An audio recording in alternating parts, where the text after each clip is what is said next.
And now to the stories. We begin the news from the Federal Capital Territory, where the Federal Civil Service Commission has summoned more than 3,500 civil servants who missed the 2021 verification exercise to appear for a re-verification.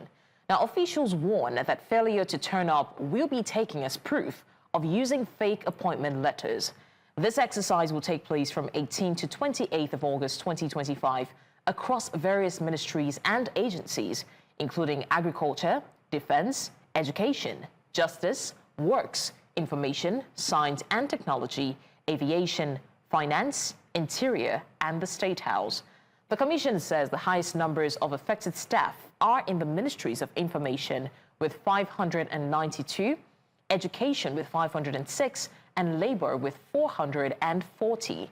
Others include works 134, industry and trade 196, health 158, environment 237, interior 24, defense with 28, and the Office of the Secretary to the Government of the Federation with 36. Now, still staying in the FCT, activist Omoyele Sowore and human rights lawyer Imibe Effiong were at the NYSC headquarters in Abuja earlier to press their demands for the release of core member Rita Ugwuamaye's discharge certificate. The standoff began when NYSC extended Rai's service year by 2 months. That's what Instagram calls her, by the way, claiming that she missed her April clearance.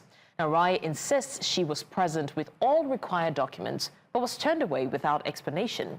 Sowore and Effiong maintained the decision to politically motivated, pointing to her outspokenness on governance issues as the trigger. Now, NYSC says that the matter is strictly administrative and in line with service regulations. Well, there's only one way to find out, but in the meantime, News Central Sagu Ibrahim joins us live with the updates from the FCT. Sagu Ibrahim, quite an interesting turn of event. What exactly is the outcome? What's the update on that? Because the NYC is saying one thing, and Rai, who is Rita, is maintaining that she actually did attend the months that they claimed that she was absent for.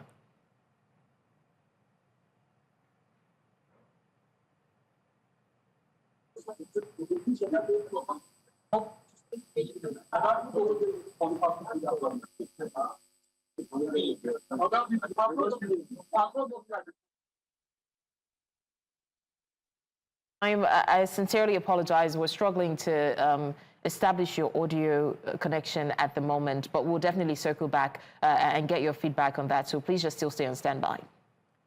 Now, away from that, former Sokoto State Governor Aminu Tambuwal is currently in the custody of the Economic and Financial Crimes Commission, the EFCC, over allegations of large-scale financial misconduct. Now, Tambuwal is being investigated over alleged fraudulent cash withdrawals totaling 189 billion naira transactions said to be in violation of the Money Laundering Prevention and Prohibition Act of 2022. Now, sources say the former governor arrived at the EFCC headquarters in Abuja early on Monday morning and is now undergoing interrogation by investigators. The alleged infractions reportedly took place during his tenure as governor between 2015 and 2023, and I'm sure you remember, and these involved suspicious and unauthorized withdrawals of public funds.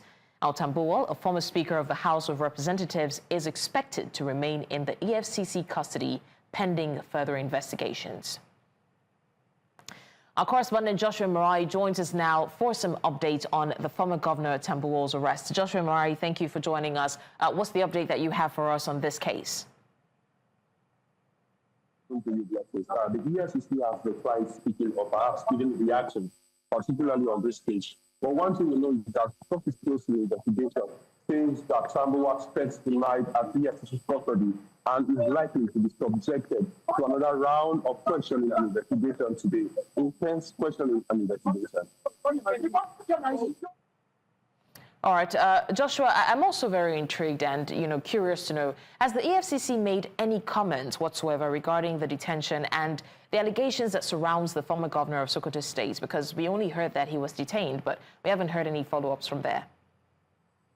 Well, the EFCC has declined giving information of particularly giving the access in this case. But one thing we know is that office close to the investigation says that Tambuwa is still in custody and will likely be subjected to another round of questioning today. But however, several reactions are beginning to trail this particular audio of the former Sokoto State Governor. And parties within the PDP and the ADC are condemning his detention and arrest, saying that this is another attempt to silence dissenting voices and voices of the opposition. Meanwhile, some whistleblowers are giving kudos to this, saying that this is another fight against corruption that is prevailing. Particularly, one gentleman who is known as George Obo, he initiated a suit against Tambuwa as the Federal High Court before Justice Okorowa. And this suit was initiated in 2023. And in that suit, the Code of Conduct Review is the first respondent. And the second respondent is Senator Aminu Waziri Chagowa. Also in 2024, the state Judge Obu secured an order from the Federal High Court mandating the Code of Conduct Review to investigate and perhaps, if found guilty, prosecute Aminu Waziri Chagowa on this particular case. So this is where we are. All right, Joshua, thank you for bringing us update on the Tambuwa versus the EFCC case that's currently ongoing. And thank you, because we see that despite the rain, you're bringing us this update. We appreciate your time, and definitely we'll circle back to find out what the update is. All right, we go back now to Sagir Ibrahim to give us more update on the Rai versus NYC situation in the FCT. Sagir Ibrahim, once again, let's try to see if we can get your audio this time around. So I was asking, what's the update on that? Because we're hearing one thing from from Rai herself and another from the NYC. Good afternoon, Blessings. I hope you can hear me now. Like I mentioned earlier, the two parties are maintaining their stance. The NYC insists it is an administrative issue. While the likes of Raya and her supporters, case in point, Omo Elesho and of course, human rights lawyer Ibe Efyong insists it is still, the same cases that we have complained about earlier. She's being recounted because of our very, very public views about the current administration, our very, very public views about the state of the nation and the living conditions of so many Nigerians across the different parts of the country. They went to the NYC headquarters today to press home their demands for her to be delivered her NYC discharge certificate, because they said having a public opinion about the issues of the nation that affect millions of Nigerians shouldn't be a yardstick, of course, to be denied having your certificate having served for a whole year in service. Of course, they had earlier mentioned that she also did not meet up with clearance and had extended her service by 2 months because of that. But Omo Elesho and Inibe Efyong at this point still insist, even after speaking with officials at the NYC, that it's still a case of witch hunt. All right, Sagir Ibrahim, thanks for joining us. We appreciate your time. I mean, the streets of Instagram are flooded with questions as to why she didn't raise up the question when, it wasn't signed for the month that they claimed that she missed. But we'll get to find that out subsequently. Thank you so much. Now, moving on to security matters. Residents of Kirawa, a border community in Gwozo local government area of Borno State, have appealed to security agencies for the urgent rescue of a schoolgirl abducted by terrorists suspected to be Boko Haram, as we informed you earlier. And East Central's Moru Kirawa, who has been following the situation, completes this report. A sad day for the people of Kirawa, a border community in Nigeria's northeast state of Borno. Resettled by the government after 8 years of displacement, some families had to abandon their houses and belongings again in search of safer zones. This follows the attack on the community by terrorists suspected to be Boko Haram. Muna zuwa mu kwana a Cameroon, da safe kuma mu sake dawowa a gida har yanzu muna cikin zaman da yanzu kayakin mu a hakan nan gaba ɗaya yana Cameroon. Kawai dai mu da Allah muna neman taimako na gaggawa a kawo mana dauki. In ba haka ba gaskiya mazaunan Kirawa kan muna cikin mawuyacin hali yanzu a hakan. Ba wanda yake kwana a Najeriya, in ba ɗan goron mu da matasan mu suke taimakawa ba. Ba wani soja ɗayan da yake kwana a Najeriya. Hakan nan tun ranar Asabar din har illa yau mu ne kawai yanzu matasa muke kokarin muna rike garin, muna godewa Allah kara mana karfin gwiwa yan goron mala musu albarka su ne suke jajircewa da mu matasa muke yawo a garin nan. Yanzu hakan nan inda nake ce wannan gidan lawan nawa ne na Kirawa sun zo suka kone mana gidan lawan na Kirawa din batun gudu zuwa Cameroon din muna gudu mu je mu kwana a Cameroon don mu sayar da ranmu amma kuma yanzu haka nan muna zuwa kuma mu ini a Nigeria. The abduction of Aisha Muhammad Aja, a junior secondary school graduate in Kirawa, remains the major concern of the community. Residents are urging the government to take decisive action to ensure Aisha's safe return and protect them from future attacks. Na roƙon gwamnatin Najeriya su taimaka mana. Matan abubuwan da ya faru da ne an ɗauka min yata. Yan kokore ina roƙon gwamnati da ya damu da yata wanda so. Ma duk gari ya riga ya wace ba kowa a gari yanzu a haka nan ma. Dai mutanen mu dai yara matasan mu da dunkuran mu sai dai suna kokore a gari ba kowa yanzu a haka nan ma. Imamin yarinya ta abin da nake so duka mutane sun bar mu na ta fama haka fa na ta fama haka wallahi Allah sarki umara Allah sarki Aisha na Allah dawarta Allah dawarta. The Kirawa community, located along the Nigeria-Cameroon border, is demanding increased security presence to ensure safety of the Nigerian border. In Borno State, for News Central, Umaru Kirawa. All right, now we'll hear from the correspondent himself who packaged that report, Umaru Kirawa, who is on standby to give us more updates on the situation in Kirawa, ironically. Umaru, thank you so much for joining us. What is the update right now, and how are the people feeling the impact of these attacks?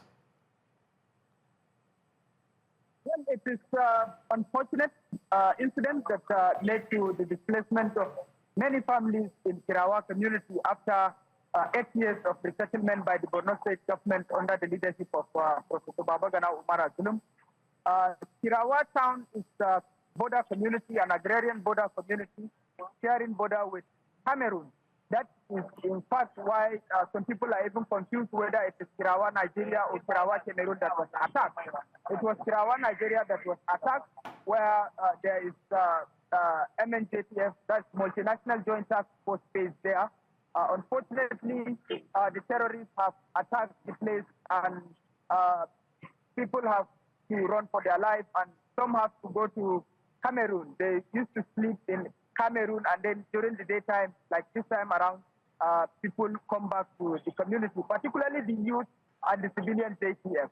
Basically, this is what is happening, and the most unfortunate thing and the most major concern of the community now is the abduction of the young schoolgirl, which the community members are pleading with the Nigerian authorities to take into action. And most importantly, the chairman of the Kirawa Development Association yesterday, like he said, they are demanding the Nigerian government to establish a military brigade there so that the Nigerian border will be secure. All right, thank you for the updates, Umaru Kirawa, giving us the updates on the Kirawa attacks and how the residents are clamoring for the release of the young girl who got abducted. We're going on a short break now. It's still the 12 report, and when we come back, we've got more stories, so stay with us. Thanks for staying with us on the 12 report. Now, interesting turn of event that you must have seen on your feeds. Public anger is now mounting over what many Nigerians see as selective justice following the swift remand of a female passenger, Comfort Emerson, accused of assaulting Ibom Air cabin crew and security officers during a Uyo-Lagos flight. Now, viral videos show Emerson slapping and kicking airline and airport staff, including a female air hostess, after allegedly ignoring repeated instructions to switch off her phone before takeoff. Special advisor on media to the Minister of Aviation, Tunde Moshood, confirmed that she has been charged to court and sent to Kirikiri Correctional Center. But online, Nigerians are questioning why Fuji musician Wasiu Ayinde, known as Kwam One, allegedly obstructed a value jet flight in Abuja just last week, that one you saw on your feed as well, without facing similar legal consequences. Now, many are calling it a textbook example of how justice is often harsher for some and gentler for others. And in general terms, a lot of people are calling it double standards.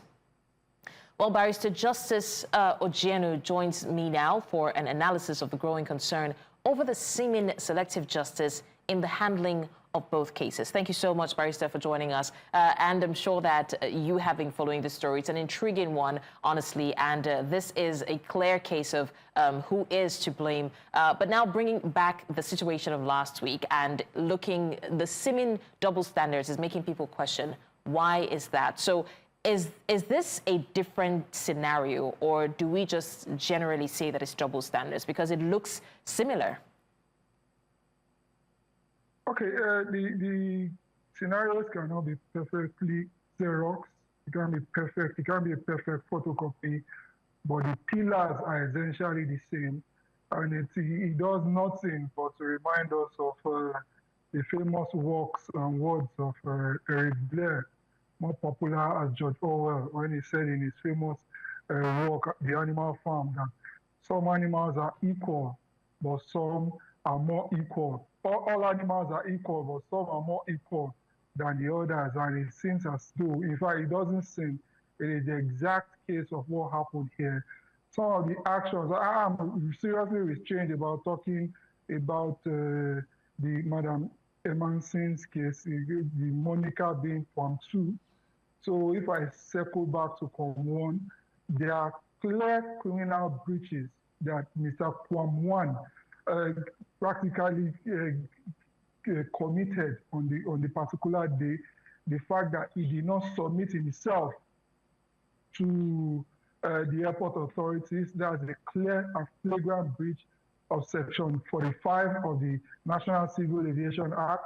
We also had the fact that, and more horrendously, he, in a manner of speaking, practically halted the movement of an aeroplane, and that is practically tantamount in interpretation to hijacking a plane, and that offense, because of how huge it is, you have to pay either 25 million naira or you go in for life imprisonment. So those are serious breaches, much more than the allegations that were leveled against Form 2.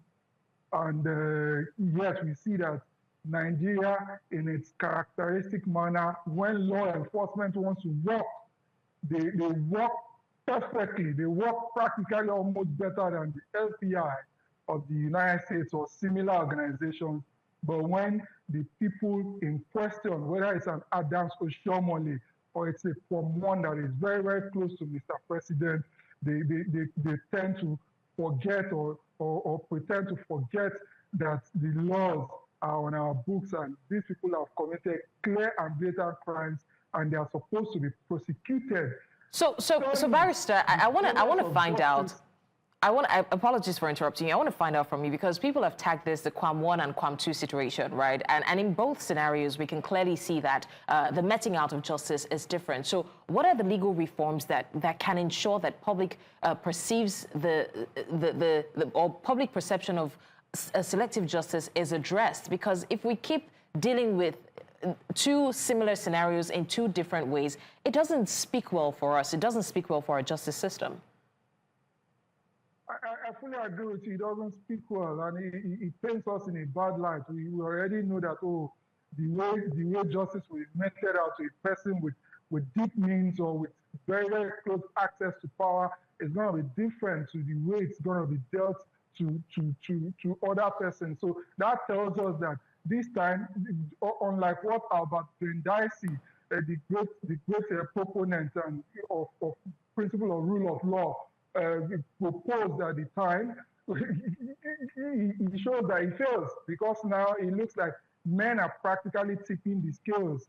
They are not letting Lady Justice, that is blindfolded and is not supposed to see a particular person as having deep pockets and having access to power, as different from another person that doesn't have such privileges. They are not letting Lady Justice operate the way it's supposed to operate. So once the public perception starts eroding when it comes to applicability of the provisions of the law to some persons as against some other persons, I think it practically insults the government. It reduces the government, it makes the government a show of shame. It makes, and we pray that at some point the people do not have to take the laws into their hands, especially when they know that The persons who are breaching such laws are persons who will escape justice if they leave them to be dealt with by the government. We must remember that this was the mentality of the people during the military, where they see that a person commits a form of armed robbery, a person steals a goat or a tuber of yam, and other people are handing over the person to the police. The people will rather juggle justice to such person because of serious lack of confidence in law enforcement. Right. I pray, and I also appeal to you to pray too, and join me in wishing that people do not have to generate to that again. Okay. All right, Barrister Justice Ojeno, thank you for joining us. We appreciate your time with us on the news. Now, if you were anywhere around the Murtala Mohammed International Airport in Lagos on Monday, you would have known that operations were disrupted after visually impaired protesters blocked major access roads demanding the reopening of their closed training school. Now, the demonstrators from the Farmcraft Center for the Blind left passengers stranded, with some paying as much as 5,000 naira for motorbike rides just to make their flight. Airport authorities, including FAN and Bi-Courtney, apologized for the chaos and urged travelers to check flight schedules and seek alternate routes. The protest eased around 4 p.m. after a private meeting with Minister of State for Education, Yusuf Sununu, but the demonstrators insist they will continue until the government gives them concrete answers. Now, following News Central's report on allegations of land grabbing involving the military cantonment in Jaji, Kaduna State, the commandant of the Nigerian Army Infantry Corps, Major General Usman Yusuf, has responded. In an exclusive interview with News Central, General Yusuf clarified that the presence of the Nigerian Army Aviation in the area, part of efforts to combat insecurity nationwide, necessitated the resettlement of illegal communities who have occupied the land for several years now. He further alleged that despite a court order state of proceedings, some members of the affected communities continue to sell land and construct new buildings, thereby encroaching on military facilities. News Central gathered that the Jaji cantonment now hosts an airstrip and has witnessed a surge in operational personnel, making the area more sensitive. The commander noted that the presence of civilian settlements nearby poses a risk to the discrete nature of military operations. Issues with the communities that are within Jaji military cantonment. First and foremost, when Jaji cantonment was established as a training institution, a core training institution for Nigerian Army, it was deliberately sited far away from the two very big towns in Kaduna State, between Kaduna and Zaria. This was a midway point. Jaji is located about 34 kilometers away from Kaduna and about 37 kilometers away from Zaria. And the reason was because there was nothing in this general area. And when the army acquired the land from the northern Nigerian government, this was in the late 60s into the early 70s. The first set of officers who came to Jaji to establish the training school here in Jaji were living in tents. While still on the matter, our correspondent Emmanuel Bagudu joins us live from Jaji in Kaduna State. Emmanuel Bagudu, there clearly is a court order or court proceeding on this matter. So what party or what has been said regarding what party is flouting the rules?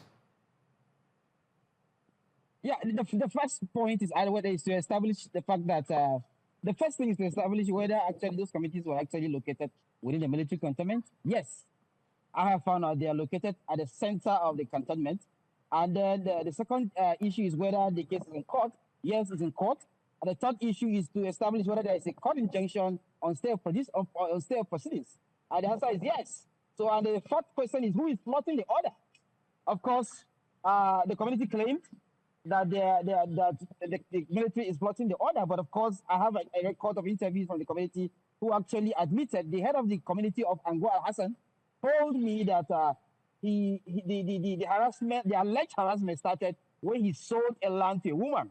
And of course, if you remember, I said there's a court proceedings on there's a court case, there's a court injunction on stay of precedence, which shows that these communities have been expanding and have been trying to build houses and expand. And of course, you can see that's an airstrip at the community, and then there's a community close to the airstrip, which is really that's a very sensitive issue. So the community made it clear that they have increased in operation. The coming of the Army Aviation has made it clear, has made it so necessary that these communities who have been enjoying the protection of the military have to give space for security to continue to work, for the army military operational personnel to continue to work, so that Nigeria will endure security. So the person flaunting the order generally is actually obviously the community, because they have been expanding, they have been building, they have been farming these farmlands. I have visibly saw military young infantry being trained to go to the northeast in the presence of civilians. You just saw that picture of a woman dressed cross the military facility, which is really risky and a distraction to military proceedings. So those are the issues that we face. And then the place we are going to fault the military is where we saw the issue of forceful eviction. They are being forcefully evicted. One of the community leader, I was told, was being detained. So those are the issues that you can only fault the military. But the issue of floating court order is actually the community, because there you can see visibly that that is a community at the center of a military facility. That's an airstrip down there, showing that this community have to excuse the cantonment, to continue to do their job protecting Nigeria while they train officers. Yeah. All right, Emmanuel Bagudu, thank you. That's the most we can take at this hour, but definitely we'll circle back to find out what the update is. And I'm glad that you are stationed there to give us the actual account of how things are going. Well, we're going to a short break. Don't go anywhere, because when we come back, we've got more stories. Stay with us. Many thanks for staying with us. Now to foreign stories. Much of Europe is sweltering under intense heat today, with parts of the UK also feeling the impact. From record-breaking temperatures in France to deadly wildfires in Spain and Italy, red alerts have been issued across multiple countries as forecasters warn the extreme conditions could last for days. Our senior international correspondent, Afia Hagen, is seeking out some shade in London. From all this, I'm joined by Afia Hagen herself, and I can see, Afia, that you are struggling, with the weather there. What's the situation like? Well, yes, it's a very hot day here in London, something that we're getting more and more used to. This is the fourth heat wave that we have had this year, and that means there's an amber health alert out. And here in the UK, we have 4 different stages of health alerts when it comes to the weather: green, yellow, amber, and red. Amber is the second highest, and it means that conditions could affect the whole population and the NHS, with travel disruption likely. Okay, I mean, we understand that we cannot have these conversations without talking about climate change, because it plays a pivotal part. But what role is climate change playing in these heat waves? You're absolutely right, Blessings. There's no way we can talk about these extreme weather conditions without talking about climate change and the effect that it has had. Look, we are going to have to get more used to these kind of heat waves, these kind of conditions, because of the emissions that we have burned from fossil fuels mean that the greenhouse gases that are trapped inside the atmosphere are like a blanket warming the earth up. Every heat wave will get hotter and hotter and longer and more dangerous.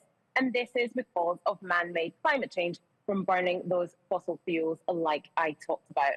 There is a health warning out for today, apart from just from the heat, for dangerous levels of toxic gas in the air right here in London. And that's because of those gases that I talked about trapped in the ozone layer, making for dangerous breathing conditions here in London.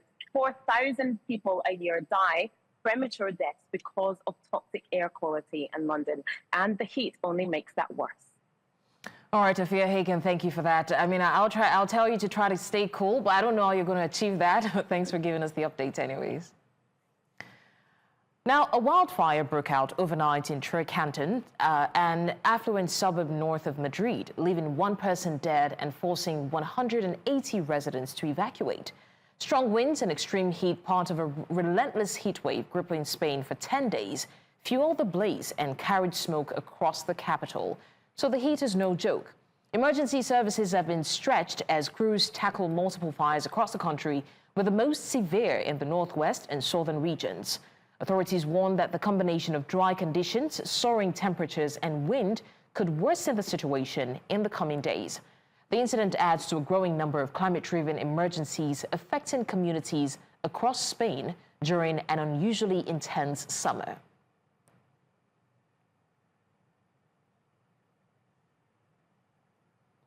Now to Uganda, where the country is battling a surge in foodborne illnesses, pushing food safety to the top of the country's public health agenda. Health officials say the cost is staggering, with an estimated $15 billion spent every year treating cases linked to contaminated food. The UN's Food and Agriculture Organization and the World Health Organization say that everyone handling food for sale needs proper training in hygiene and safe preparing. Now, as part of finding solutions, the WHO will run a pilot study in Uganda examining food safety and hygiene standards among street vendors. The research carried out with the FAO is expected to guide new rules and tougher enforcement. Kabanda David, the Executive Director of the Center for Food and Adequate Living Rights, joins us to unpack this situation. David, thank you so much for joining us. I would like to start by asking, what are the major factors contributing to the foodborne illnesses that the country has to invest so much in every year? The major factors are about regulation. We do not have very good regulation. We have pit foods that are not regulated. We have food growing that is not regulated. And also very negligent, but also many people are ignorant. Because now when you look at the food systems angle, many people grow food using chemicals, and when the food gets stored, they add more chemicals. When the food comes to the market, there are too many, value chains that are not regulated, and they end up causing, contamination.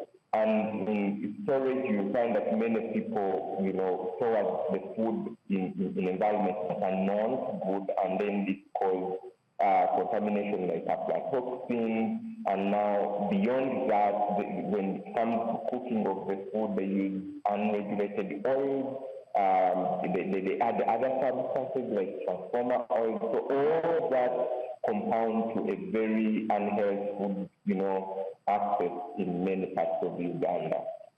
So let's talk about the food safety regulations and enforcement mechanisms in Uganda. How does this address the issues that we're talking about? I mean, there are lots of issues outlined, and we have a body that is meant to enforce some mechanisms, like the name implies. How does that solve the problem?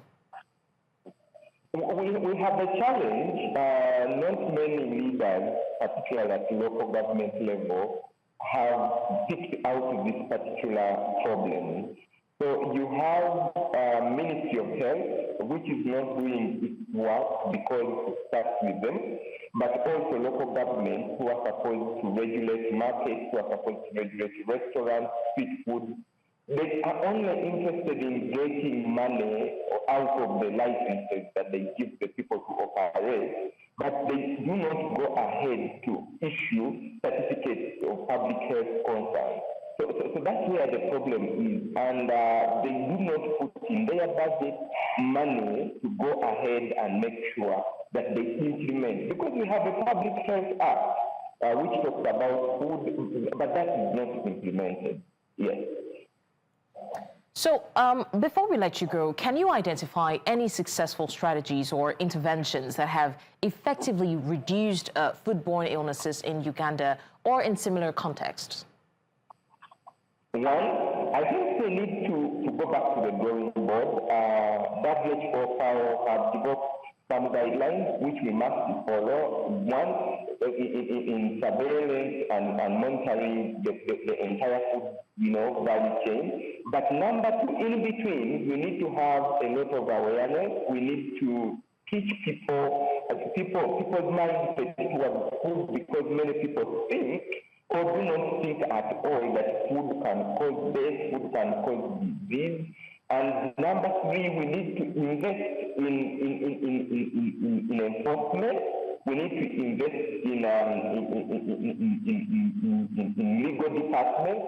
Having also lawyers to come on board, because many of these people do not think that they should be accountable, and making sure that when we discuss food, whether at local government level or national level, we embrace a food system angle, a food system approach, and then look at the different value chains. Because although pathogens in the food that is sold in ordinary markets is a problem, but we also have millers and other food marketeers or food industry that are also using, illegal chemicals, that are using banned chemicals, that are using high salt, sugar, and fat.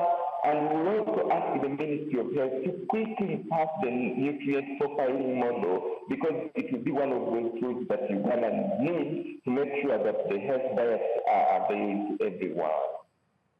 All right, Executive Director for the Center for Food and Adequate Living Rights, Commander David, thank you so much for joining us.